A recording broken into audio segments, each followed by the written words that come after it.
지난 7월 7일 날 이스라엘의 베냐민 네타냐후 총리하고 미국의 도널드 트럼프 대통령하고 백악관에서 비공개로 정상회담을 했어요.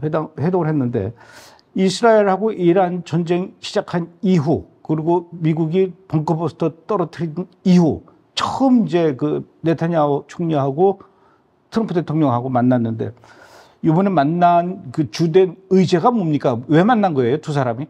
그러니까 원래는 이제 2회 연속으로 이제 회동을 갖고 근데 뭔가를 이렇게 좀 연출하려고 하는 게 모양새였어요. 그러니까 뭐냐면 당초 계획은 결론부터 얘기하면 이제 가자지구 휴전 인질 석방 협상에 관해서 이제 난항을 겪고 이제 이게 협상 타결을 조금 기대를 했었거든요.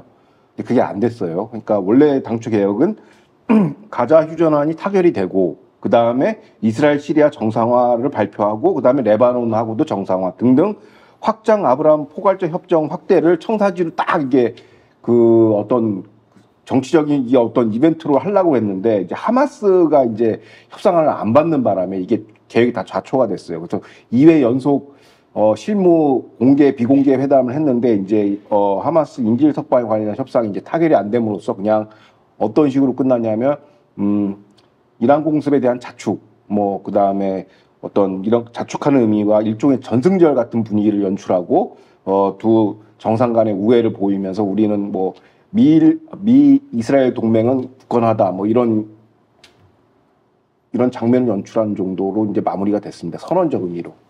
어쨌든 2023년 10월 7일 날 하마스가 이스라엘을 기습 공격하면서 시작된 전쟁으로 이스라엘은 기운은 이때다 하면서 이제 하마스를 가자지구를 그냥 막 거의 괴멸시키다시피 지금 다 박살내고 있는 중이고 또 레바논과 시리아 쪽에 있는 헤즈볼라도 아주 그냥 다 박살을 내놓고 그다음에 지난 6월 13일 날 이스라엘이 이란의 이제 핵시설을 향해서 이제 전투기들이 몰려가 가지고 막 폭격하고 그리고 이제 마무리로 활용 정점으로 이제 미국이 B2 이 벙커버스터를 떨어뜨리면서 아주 화려하게 어찌됐든 뭐 당분간은 이란이 핵 제조 능력을 뭐 갖출 만큼 박살을 내놓는 지금 상황에서 현재로서는 이스라엘하고 그 미국하고 두 나라 정상 간의 이 가장 환상적인 커플 플레이가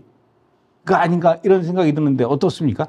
그러니까 이제 이번 회담을 통해서 연출하고 싶었던 게 그 대목인데 이제 현지에서는 뭐라고 했냐면 이제 냉전을 종지시킨 레이건과 대처의 그 투톱이었다. 대처면 영국 대처 수상과 미국의 이제 레이건 대통령 이제 둘이서 이제 자유진영의 투톱이 이제 소련 제국을 이제 붕괴시켰지 않았습니까?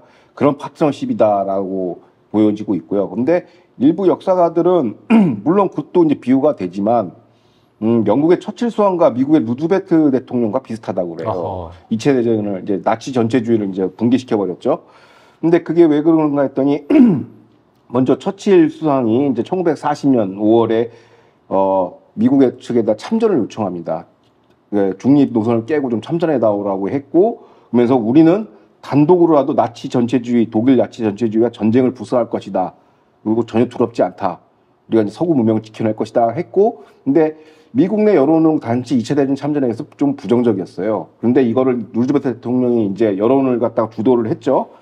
이제 영국이 무너지면 미국도 나치 전체주의 앞에 이제 총구 앞에 살아야 된다, 무릎을 꿇어야 된다 하면서 지금 참전 여론을 독려해서 결국에는 19개월 이후에 진주만 폭습 이후 미국이 참전을 해서 또 이제 이겨냈죠. 그래가지고 2차 대전 때 나치 전체주의를 붕괴하는데 이게 마치 중동에서 벌어지는 네타냐후가 국가 이스라엘 생존을 위해서 단독으로 이란 타격을 결심하고 때리고 막판에 이제 미국이 딱 합류해가지고 중동 지서를 완전 악의 제국인 이란을 붕괴한 거랑 평행 이론이 있다라고 해서 이거는 대처 레이건보다는 오히려 이제 처칠 루즈벨트 대통령에 가깝다. 그래서 네타냐후를 서구의 우파 범보수 진영에서 뭐라고 부르냐면은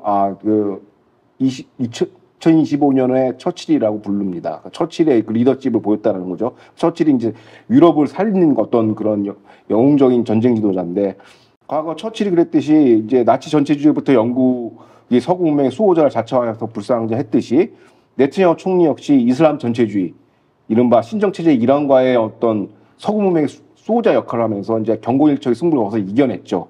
그래서 이제 요런 이제 공통점이 있다라고 이제 역사가들은 얘기하고 또 처치가 FDR이 총 2,000통의 서신과 정보를 교환했다고 그래요. 소통하면서. 그러면서 2차 대전에 실질적으로 전쟁 지휘를 했다고 하는데 요번에도 마찬가지. 일각에서는 뭐 이스라엘 패싱이네 뭐 이렇게 약간 네트냐후 트럼프 눈밖에 안 내라고 했지만은 트럼프 취임 초기부터 이란 공수까지 끊임없이 소통하면서 어떻게 보면 기만 공작도 성공시키고 해가지고 이란 전체주의를 그냥 신정 전체주의를 무너뜨렸죠. 그래서 그런 면에서 이제 닮은 꼴이 많다라고 보이시는 것이고 어떻게 보면 이번 회담은 구체적인 성과는 없으나 어떻게 보면 새로운 중동 질서를 위한 마치 2차 대전 전후 질서를 설계하기 위한 그런 하나의 그 신호탄적인 이제 정상회담으로 볼 수 있는 게 옳을 것 같습니다. 영국의 처칠하고 미국의 루즈벨트 대통령이 2,000통의 편지를 주고받았군요. 편지와 이제 정보를 주고받으면서 전쟁을 지휘했죠. 야, 제가 듣기로는 이번에 도널드 트럼프 대통령하고 이 네타냐후 총리하고 700번 통화했다는 얘기를 들었어요. 그렇죠. 그러니까 오자마자 정상회담에서 이런 발언을 해요. 트럼프 대통령이 우리 둘이 그냥 불구덩이를 같이 들어갔다 나왔다 이런 식으로 표현을 한다. 그러니까 불세를 받았다는 거죠. 불의 검증을 통과했다라는 거죠. 웬트 헬이라는 표현을 씁니다. 그러면서 막 마치 오래된 전우가 만난 것처럼 조우하는 것처럼 분위기가 굉장히 화기애애했죠. 근데 그런 것도 잘 모르면서 무슨 트럼프 대통령이 이스라엘을 패싱했니 뭐 네타냐후하고 관계가 소원하니 하여튼 잘 모르면서 그렇게 남의 관계를 이간질 시키려고 그래요. 그래서 이번 회담을 한 이유도 그런 걸 한번 좀 정리해 줄 필요가 있다. 구체적인 뭐 가자 협상안이 안 나왔다 하더라도 이건 뭐 하마스 문제이기 때문에 큰 모양새를 좀 보여주는 것 같습니다.